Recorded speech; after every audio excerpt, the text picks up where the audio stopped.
Muy buenos días, iglesia. Sean todos bienvenidos a la casa del Señor. Quiero invitarles a que puedan tomar su lugar. Vamos a dar inicio a nuestro tiempo de escuela dominical.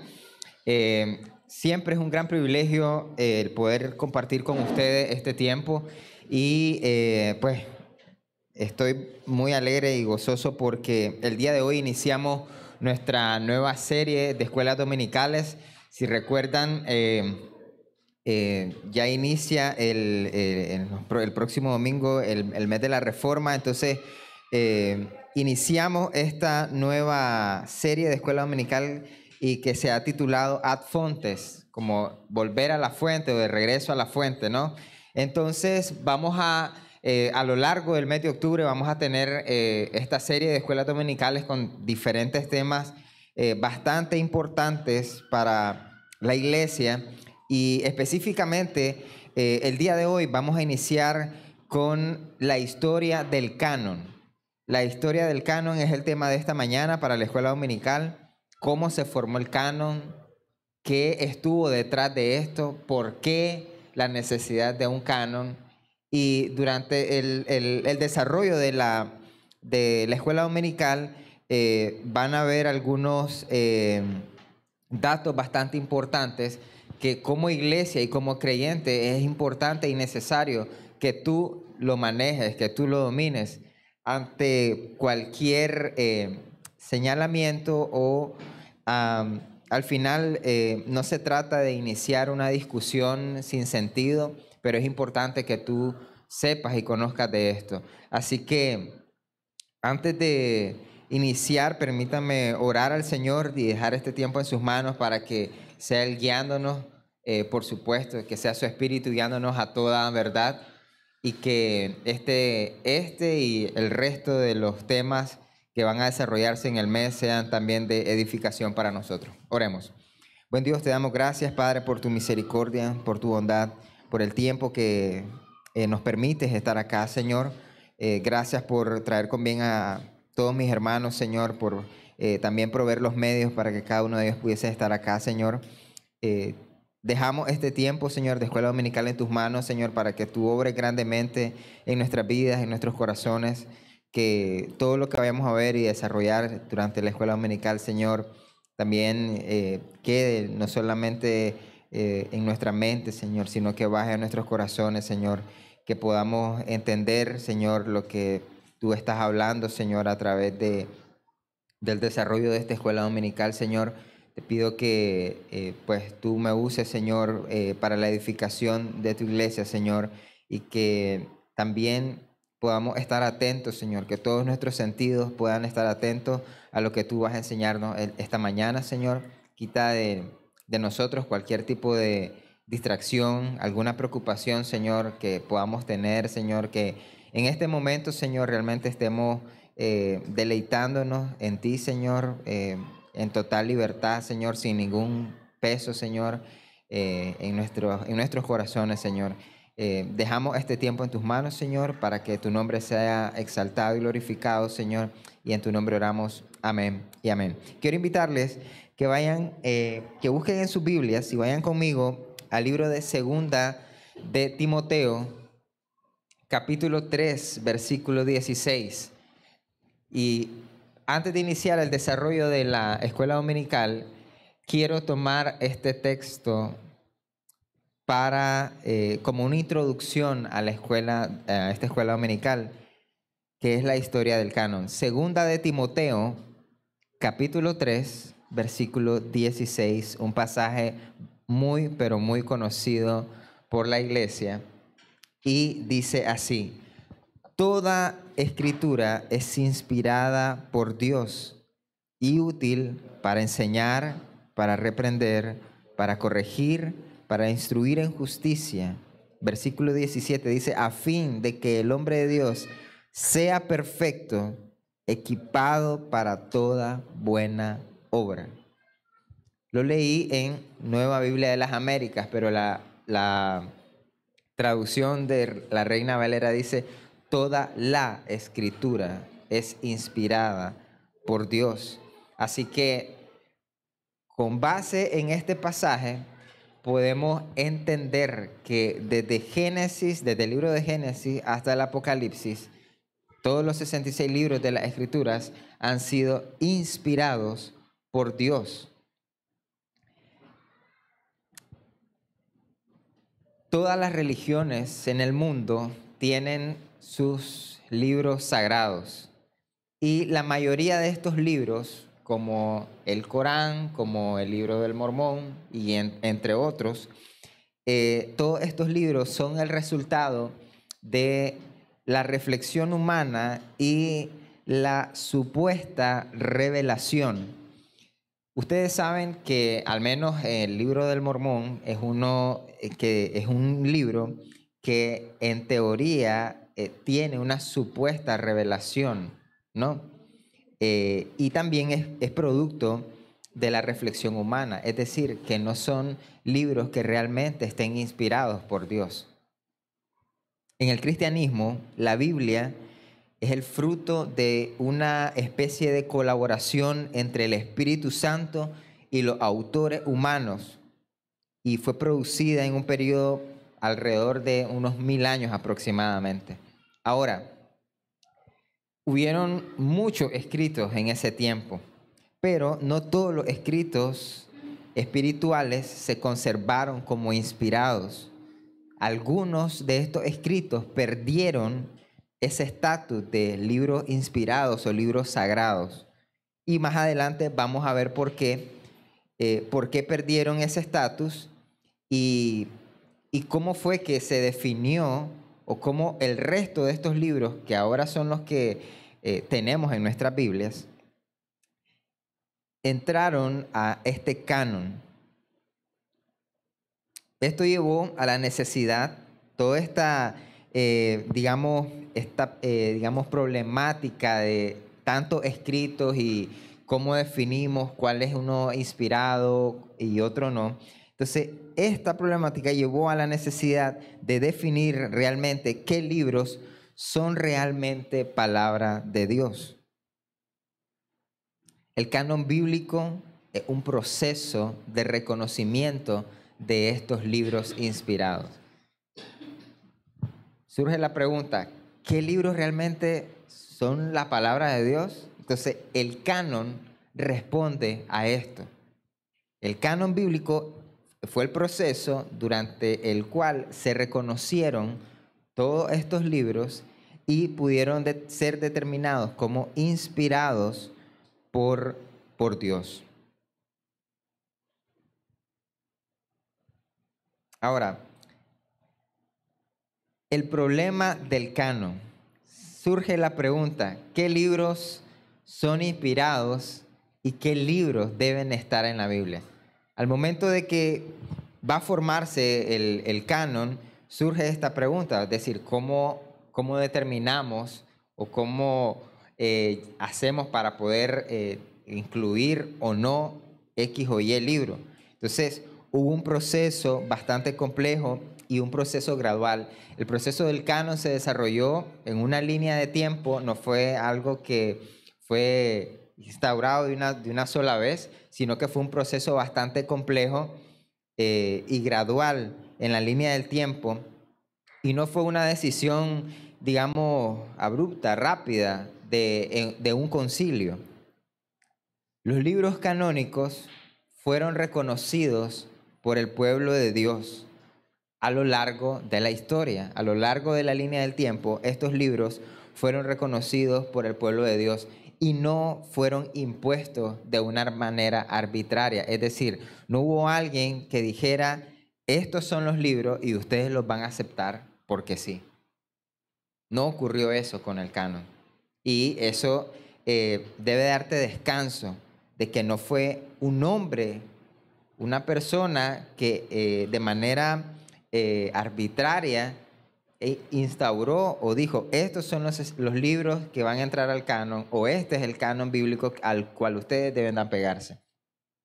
Aunque es un tema bastante, el estudio de la historia del canon es un tema bastante fundamental en la bibliología, solo hay pocos libros que van a profundidad respecto a esto. Entonces, ya hablamos un poco acerca de el inicio de la formación del canon, pero ahora vamos a definir justamente esta palabra, canon. ¿Qué significa esta palabra? La palabra canon viene del griego canon, pero con K. Canon, y esto significa caña, vara, regla, norma y lista. Pero para resumir un poco esta definición de canon de todas estas palabras, es como la vara de medida. La vara de medida. En la teología, esta palabra se refiere a la lista de los libros que fueron reconocidos como inspirados por Dios. Por eso le llamamos el canon bíblico. El canon para nosotros, los creyentes, funciona como una norma de fe y autoridad doctrinal. Nuestra fe está basada en la Escritura, por supuesto, y es la autoridad por la cual la iglesia se rige, ¿no? Entonces, el canon o la Escritura para nosotros es una norma de fe y una autoridad doctrinal. Ahora, la aceptación del canon, una vez que ya está formado el canon, una vez que se completó y se cerró el canon, la aceptación de este no fue de una manera instantánea. La aceptación del canon fue bastante progresiva y no fue algo que fue sencillamente, fue aceptado por el intelecto o por la comprensión del pueblo de Dios, sino fue guiada por la fe, la práctica eclesial y también la tradición apostólica. Durante la Reforma Protestante se reafirmó la autoridad de la Escritura y podemos ver en uno de nuestros banderines la frase sola escritura, es decir, la Biblia como la única regla de fe. Y esto en el tiempo de la Reforma tomó mucho peso porque se estaba reafirmando la autoridad de la Escritura, sola escritura. Tomás de Aquino dijo una vez una frase que dice así: sola canónica escritura es regula fidei. Y esto significa, solo las escrituras canónicas son la regla de la fe. Amén. Fuera de esto, iglesia, no hay otra palabra, no hay otra escritura, no hay otros libros que fueron inspirados, solo la escritura. Amén.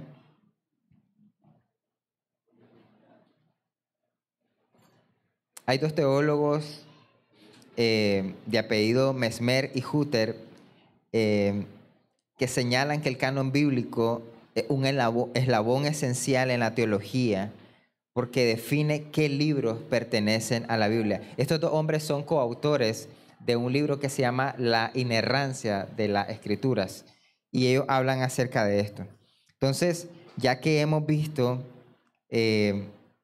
cuál fue la necesidad del canon, hemos visto la definición de qué es lo que significa canon, cómo fue la aceptación de este, entonces ahora vamos a ver cómo está conformado el canon del Antiguo Testamento. Encontramos el canon del Antiguo Testamento, el canon del Nuevo Testamento, y vamos a iniciar viendo primero el canon del Antiguo Testamento. La estructura del canon hebreo es de 24 libros y están conformados de la siguiente manera. Número 1, la Torá o la ley, que es el Pentateuco, los primeros 5 libros, en el orden en que están ahora en las Escrituras. Génesis, Éxodo, Levítico, Número y Deuteronomio. Los primeros 5 libros, la Torá, la ley, es parte de la estructura del canon hebreo. Luego viene Nevín, que es los profetas, Josué, Jueces, Samuel, Isaías, Jeremías, Reyes, etc.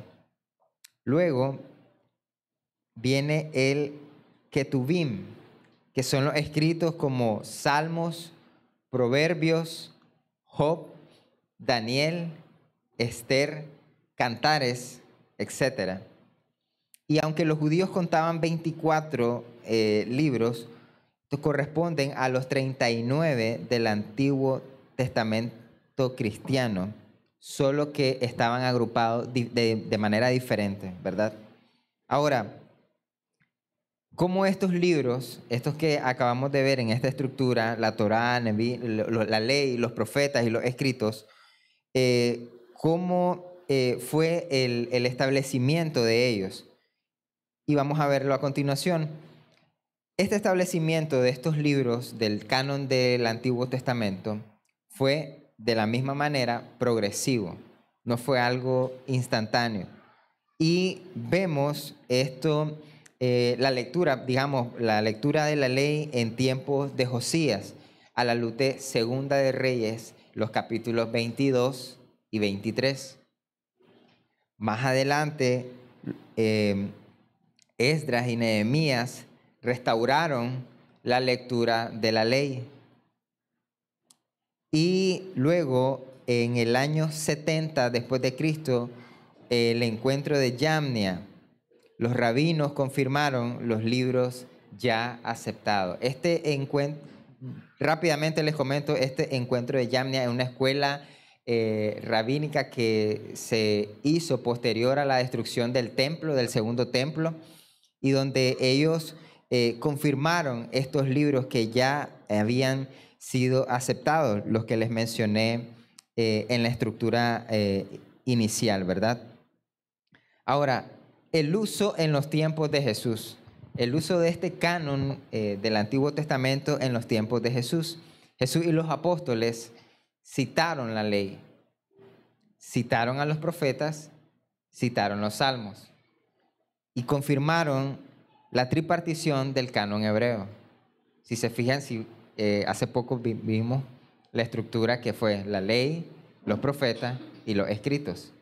Entonces, en el tiempo de Jesús vemos también que ellos mencionaron acerca de la ley, hablaron de los profetas y también mencionaron los salmos.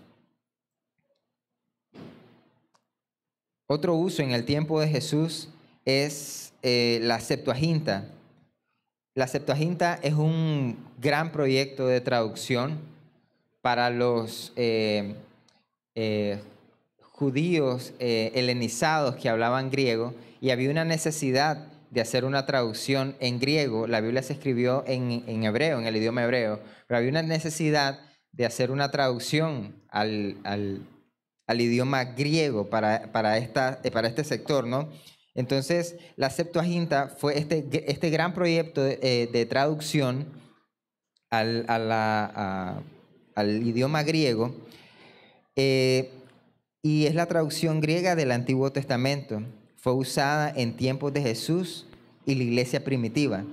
Y esta traducción, la Septuaginta, incluía los libros deuterocanónicos que más tarde fueron discutidos. Los libros deuterocanónicos o apócrifos son los libros que no forman parte del canon que ahora nosotros conocemos de los 66 libros, porque no fueron reconocidos como inspirados por Dios. No cumplieron, digamos, en la vara de medida los requisitos para formar parte del canon, y uno de ellos es que fueran de inspiración divina. Así que estos libros no entraron, aunque los libros deuterocanónicos no necesariamente son, digamos, por decirlo de alguna manera, pecaminosos. Son libros que son libros históricos o que hablan acerca de la cultura judía. Entonces, la Septuaginta tampoco, para una aclaración, no buscaba formar un canon en sí. Realmente solamente era un proyecto de traducción, pero no buscaba como ella en sí formar un canon como tal.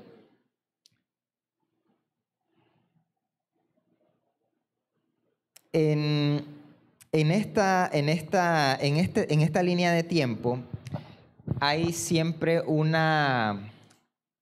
habido una disputa, una discusión a lo largo del tiempo entre los protestantes y la Iglesia Católica, donde se dice como de que los protestantes hemos quitado, hemos sacado de las escrituras o de la Biblia los libros deuterocanónicos, es decir, como que hemos hecho nosotros una especie como de mutilación de las escrituras, ¿no?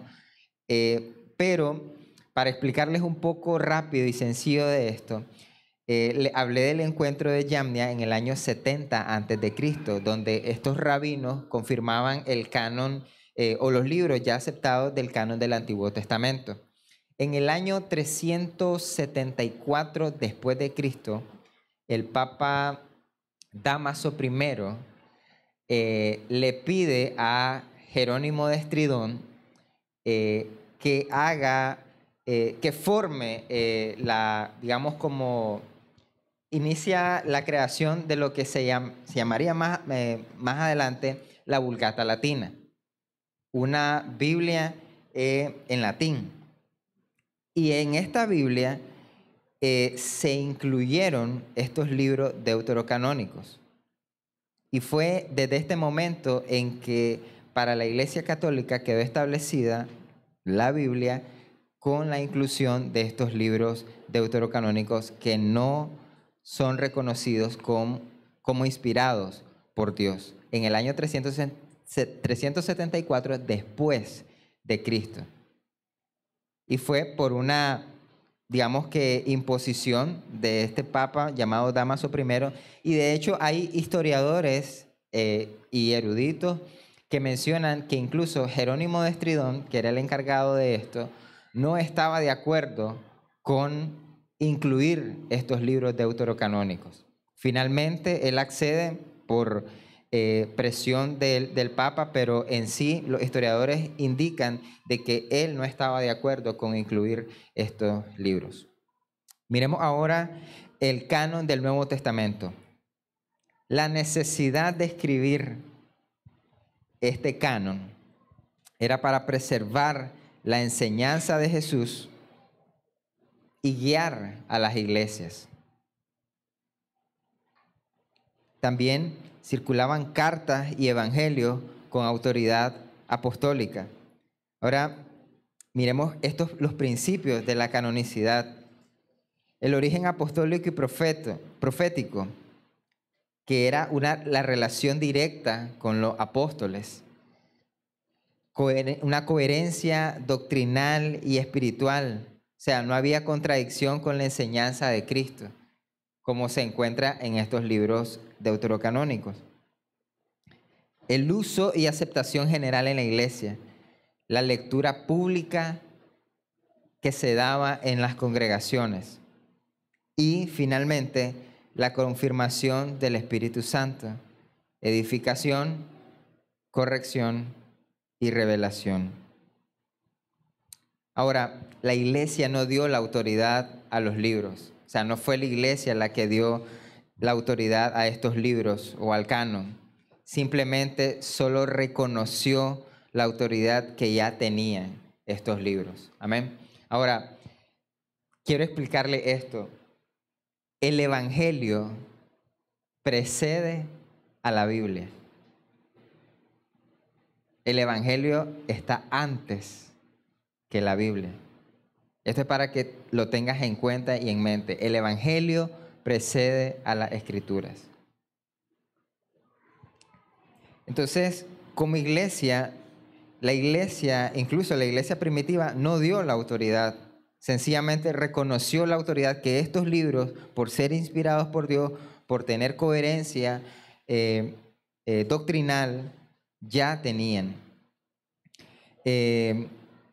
La formación gradual del canon, algunos escritos útiles quedaron fuera, como les mencioné. Los libros deuterocanónicos no necesariamente son libros históricos y algunas otras obras que se hicieron, por ejemplo, El Pastor de Hermas, que fue una obra del siglo II, que también tuvo cierto peso en ese mismo siglo, fue uno de estos escritos que quedaron fuera, pero eran escritos útiles, pero no necesariamente escritos que fueron inspirados por Dios. Poco a poco se fue consolidando la lista de los 27 libros del Nuevo Testamento para formar y cerrar el canon del Nuevo Testamento. Y como un ejemplo, el apóstol Pedro coloca las cartas de Pablo al nivel de las Escrituras en 2 de Pedro capítulo 3, en los versículos 15 y 16, solo para que tomen nota de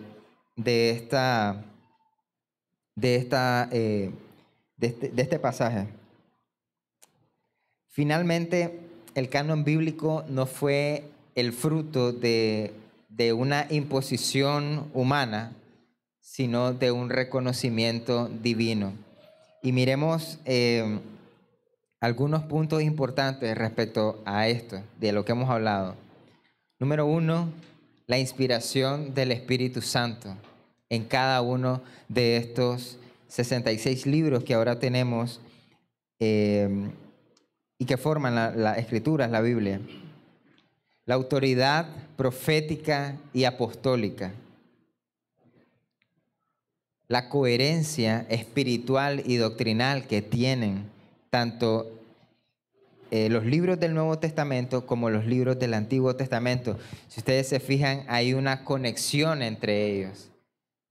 Hay una coherencia entre ellos. No hay contradicciones. En todos los 66 libros no vas a encontrar ninguna contradicción, algo que contradiga lo que dicen los libros, al menos del Antiguo Testamento, y mucho menos del Antiguo al Nuevo Testamento. Todo tiene una relación, todo tiene una coherencia espiritual y doctrinal. Y por supuesto, la recepción por el pueblo de Dios, que fue aceptado de forma gradual, pero que también fue un proceso donde el pueblo de Dios reconoció la autoridad que cada uno de estos 66 libros tiene hasta el día de hoy. Iglesia, hoy nosotros podemos confiar en que las Escrituras o la Biblia que tenemos es la palabra de Dios que fue preservada a lo largo de la historia. No hay otro libro que trascienda por la línea del tiempo hasta el día de hoy como las Escrituras. En medio de desastres naturales, guerras, a lo largo de la historia, la Biblia y la palabra de Dios ha permanecido desde los tiempos en que se escribieron los primeros libros hasta el día de hoy.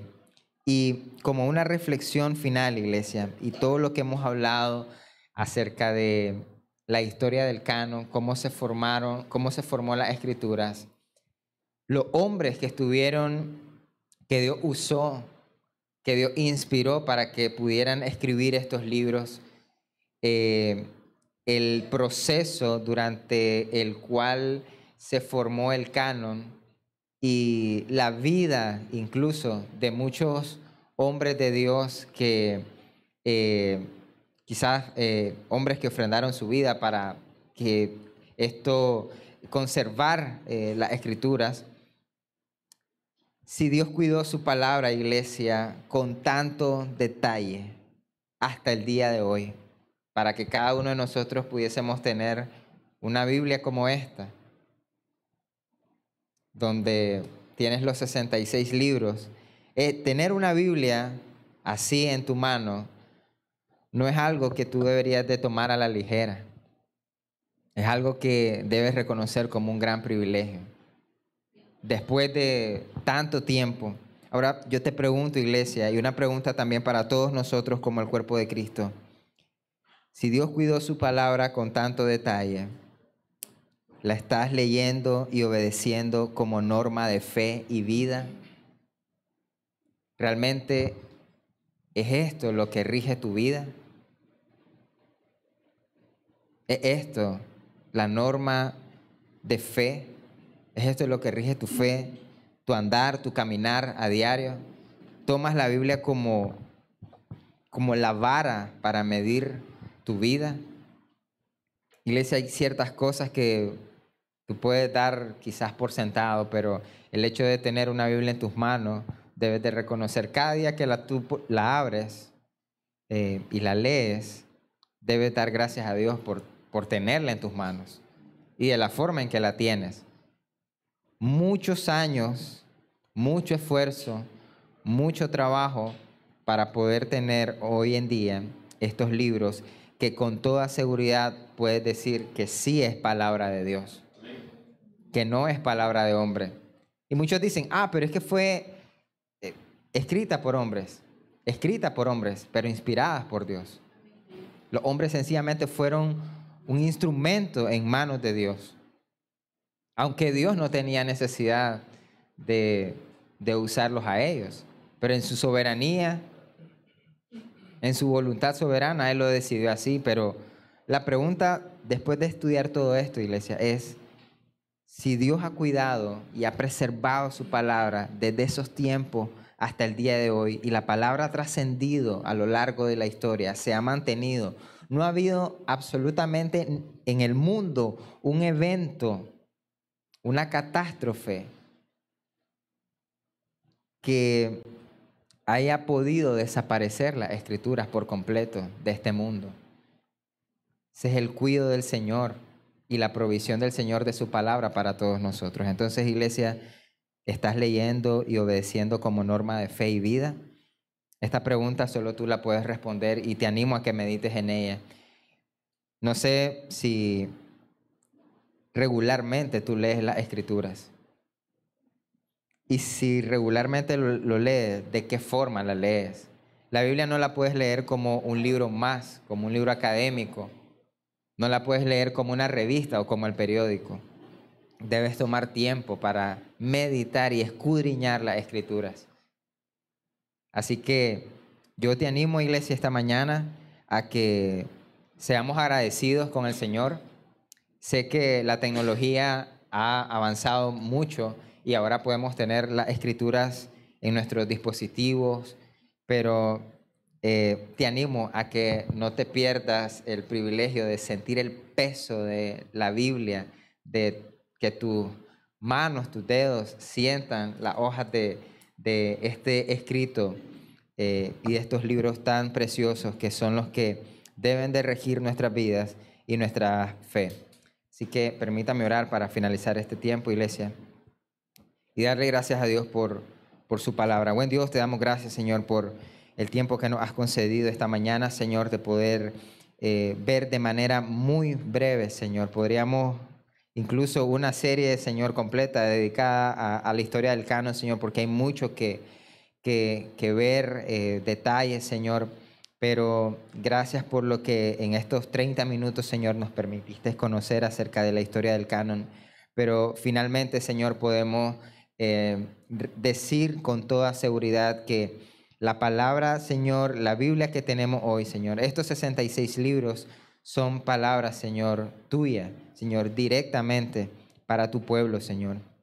Gracias, Señor, por la vida de cada hombre que usaste para escribir estos libros, Señor, por los hombres que dedicaron su vida no solo a la traducción, Señor, de estos escritos, Señor, a nuestro lenguaje, al español, Señor, sino por todas aquellas personas, Señor, que incluso ofrendaron su vida para eh, preservar, Señor, algunos escritos originales, Señor, copias, Señor, que son fieles a los escritos originales, y todas las personas, Señor, que estuvieron involucradas en esto, Señor, hombres que tú usaste grandemente, Señor, para la iglesia primitiva, Señor. Y te pido, Señor, que durante este tiempo, Señor, podamos ser agradecidos, Señor, porque ahora podemos contar con una Biblia, Señor, con los 66 libros completos, Señor, en nuestro idioma, Señor, que podemos leerla con total libertad, que hasta el día de hoy no hay ninguna prohibición, Señor. Te damos gracias, Señor, y que nunca menospreciemos el hecho de tener, Señor, una Biblia en nuestras manos, Señor, que realmente, Señor, quizás algunas Biblias, Señor, están ahí, Señor, en un cajón, abandonadas, Señor, llenas de polvo. pero yo oro, Señor, para que no sea el caso nuestro, Señor, que realmente la Biblia no sea un adorno más en nuestras casas, Señor, o en nuestros libreros, que realmente, Señor, la Biblia, que es palabra viva, que es inspirada por Dios, Señor, y que dice que es útil para enseñar, para corregir, Señor, sea lo que nosotros estemos usando, Señor, para dirigir, Señor, nuestras vidas, Señor, y para regir nuestra fe, Señor. Oramos y dejamos este tiempo en tus manos, Señor, en el nombre de Jesús. Amén y amén. En un momento iniciamos, iglesia, con nuestro tiempo de alabanza.